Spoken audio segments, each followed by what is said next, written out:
Good morning. This is Brenda, and I'm just here to say keep it moving. And the reason we want to keep it moving, because if we don't, we'll lose it. Have you ever laid in bed all day and just felt you're more tired when you got up than if you had got up in the morning? That's because you haven't gave your body a chance to exercise. We need to get up every morning, and I'm not saying doing any exerting yourself a lot, but I'm saying at least raising your arms side by side, bring them up over your head if you can, bring them as far over as you can, bring them back, bring them back. Sit in a chair and do your exercises. Move your legs. Keep it going. Just keep it going. Even if you just do like this and bring it up. I just want to make sure everything is working well. Because when you get to be our age, well, I'm 76, but I haven't given up. I know it's the reason that God has me here. He has me here for a purpose, And if you don't do anything today but call an old friend up that you haven't spoke to for a while and just cheer up. Tell her something good. Don't call her up complaining, oh, my arthritis, oh, my rheumatism, oh, my back hurts, oh, a lot of us, we wonder why people don't want to be around us. It's because we're so negative. Be positive. And I'm not trying to take away from the things that you're saying, because sometimes that's it, Sometimes we do have lower back pain, and sometimes it is hard for us. And some of us, really, we need assistance when we walk. We need walkers, we need canes, we need wheelchairs. But that's okay. It's okay as long as you use them. If you need to have a cane, use it. If you need to use a wheelchair, use it. If you have to get a motorized one, use it. If you don't have anybody to push you. But get up and do something. Don't just lay in the bed and feel sorry for yourself. Don't just say, oh, I don't have any friends. Nobody sees about me. You know why they don't? Because they get tired of you complaining. Stop complaining. Next time they call, shock them.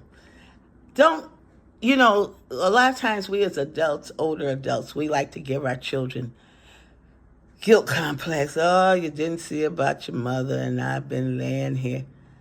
They don't want to hear it. I'm sorry. They didn't call you for whatever reason. Our children have their own lives. Think about when you was in your 20s and 30s. Were you always calling up your parents? You might have been one of those ones who did, but a lot of us didn't. We were busy. You might call once a week or so just to check up on them, let them know you're doing okay. But a lot of times, we run people away, we seniors. Nobody wants to be around somebody who's always fussing, always complaining. All these kids of today, they said the same things about us. Come on. If the truth be told, our parents' generation thought we were terrible too. So why don't we just say something positive? Talk about how smart they are, how knowledgeable they are in this tech time. And maybe one of them will show you how to use your phone the same way that they can use theirs. I mean, if we always are complaining, nobody wants to be around an old sourpuss. But everybody wants to be around somebody who smiles. Practice smiling. You look so much better. Everybody looks better with a smile. And I got a secret. You feel so much better. When you smile, it's something about smiling just lifts up that spirit, and you will feel much better if you just smile. I think it's a song that says, just smile. It's the song that says, don't worry, be happy. Don't worry, be happy. Because this is what I think about worry. It takes you from the presence of God. You can be concerned, but think about this. I have had this philosophy since I've been in my 20s, and it's worked pretty good for me. I say this, what can I do about it?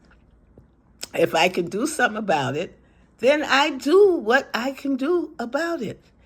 And if I can't do something about it, I either find somebody who can do something about it, or that's just something I can't do anything about. You know, I can't do anything about it, so why am I all concerned and about something that I can't do something about? Leave some room in your brain and your thought waves for something more positive. Find something that you can do something about. You know, nowadays with so much going on, we don't even know, really, let's just be honest. We don't even know what's happening even with our Social Security. I don't know about you, but my Social Security really supports me. You know, I pay my rent, my car note, my insurances with my Social Security check. If you don't get it, oh well, but call up your senators. You can do that. You can call up whoever's the senators. You got 2 senators in your state. If you don't know what their names is, find out. And when you find out, call them. Find out. They all have email messages. Email them. Whoever's your representative for your district, call or email them. And if you feel pretty strong, go to one of those town meetings. Let them know how you feel about what's happening in the world today. You know, that they're taking away from everybody. And it might not impact you at first, but sooner or later, they're going to come down your street. So don't think, well, nobody's bothered me. I still got all. It's like a domino. One falls, the next one falls. And the next thing you know, yours is going to fall. So let's do what we can. You know, I call up the House Congressperson just about every day. Sometimes I get a message and I leave one and I just say, you know, I'm just calling about all of those cuts that Elon Musk is making. You know, he's like he went to a meeting with a chainsaw, and that's how he's doing. You know, what they're trying to do is cut out Medicaid. I don't have Medicaid now, but a lot of our seniors have Medicaid. That is really something that you should be concerned about, because you don't know what day you might end up in a nursing home or assisted living place. And Medicaid mostly pays for that for us seniors, unless you're fortunate enough to, have some money. And the thing about it is, if you have some money, they'll usually want to take it while you use those facilities. And then you, sooner or later, might end up needing Medicaid, or your friend will need it. Or, Medicare, they're talking about cutting down our Medicare. We, as seniors, we rely on Medicare for our doctor's appointments, for a whole lot of things. Sometimes our Medicare insurance pays for your transportation to and from your doctor. So there's so much to be concerned about. Let's not sit and let this pass and then say, oh, I should have done something. Do something now. Don't wait until later to do something, but do something now.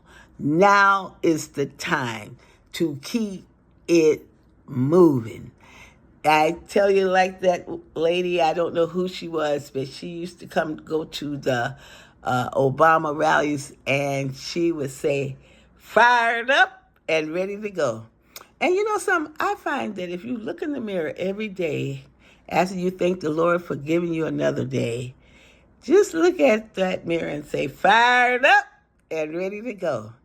And you'll be surprised how much better that you're going to feel when you become fired up and ready to go.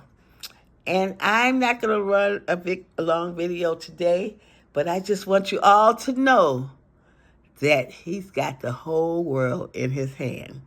And so Jesus will do it. He's got it. Don't worry about it. This too shall pass. And so to everyone who's watching, keep it moving. Tell a friend.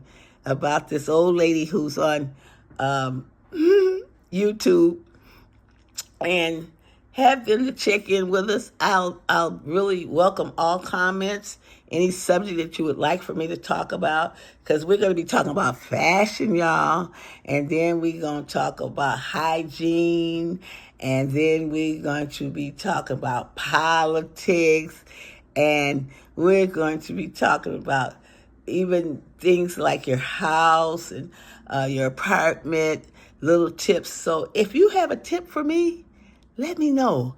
I will appreciate it. And I really love this senior community. I love hearing from the 60s and 70s and 80s, especially the late 70s and the early 80s and the 90s group. I have this lady that I am a companion to, and she's 92. I call her my 92-year-old teenager. I mean, she was so excited today. She had a date, y'all, so we're going to talk about that too. You know, she had a date with a 70-year-old, and she was fired up and ready to go. He was going to take her out for lunch. And I tell you, that just makes me excited because I know there's hope for all of us. And so I just want to say, once again, bye. Talk to you later. Love y'all. Bye-bye.